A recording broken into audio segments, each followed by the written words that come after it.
युवक।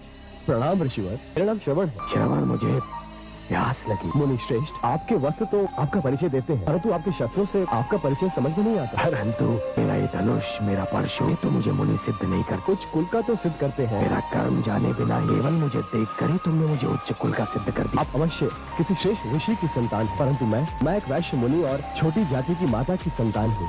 श्रवण, मैं अपनी माता को छोटी जाति का कहते हुए लज्जा आनी चाहिए। माता तो माता होती है, व्यक्ति की पहचान उसके कर्म से होती है। श्रवण, जन्म से तो सभी शूद्र होते हैं। वायु हर श्रेणी के व्यक्ति को छू कर आती है और हर श्रेणी के लोग उसी वायु से अपनी श्वास भर लेते हैं। सूर्य की किरणें भी सभी के लिए समान होती है। श्रवण,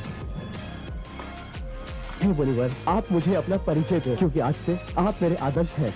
ऋषि जमदग्नि और माता रेणुका का पुत्र परशुराम हूँ। जन्म से तो ब्राह्मण हूँ, किंतु कर्म से मुझे क्षत्रिय बनना पड़ा। भगवान परशुराम, अहोक भाग्य मेरे, जो मुझे आपसे दर्शन हुए। एक दिन स्वयं चलकर मेरे पास आ गया। मैं अपने अंधे माता पिता को तीर्थों की यात्रा कराने निकला हूँ। वो जो बैठे हैं मेरे माता पिता हैं। परंतु मुझे वहाँ कोई रथ या अन्य वाहन दिखाई नहीं दे रहा है। श्रवण, मेरे पास रथ आदि साधन नहीं, किंतु माता पिता की इच्छा को पूरा करना हर संतान का धर्म भी है एवं कर्तव्य भी। इसलिए इन दोनों को कांधों पर उठाए तीर्थों की यात्रा करने निकला। श्रवण कुमार, तुम धन्य हो। तुम्हारे दर्शन करने के उपरांत अपने माता पिता का परम भक्त होने का मेरा अहंकार तो चूर चूर। आपका यश तो पूरे संसार में पूरे किरण की भांति फैल चुका है। अब चलिए, चलकर मेरे माता पिता को दर्शन देकर धन्य कीजिए। माता पिताश्री, भगवान परशुराम पधारे हैं। हे भगवान परशुराम, हमें अपने चरण छूने दीजिए। नहीं माता, चरण स्पर्श तो मुझे आपके करने चाहिए। हे माता, मैं आपके पुत्र से मिलकर धन्य हो गया। इस संसार में इससे अच्छा दृश्य और कोई हो ही नहीं सकता कि एक पुत्र के कंधों पर माता पिता तीर्थ यात्रा कर ले।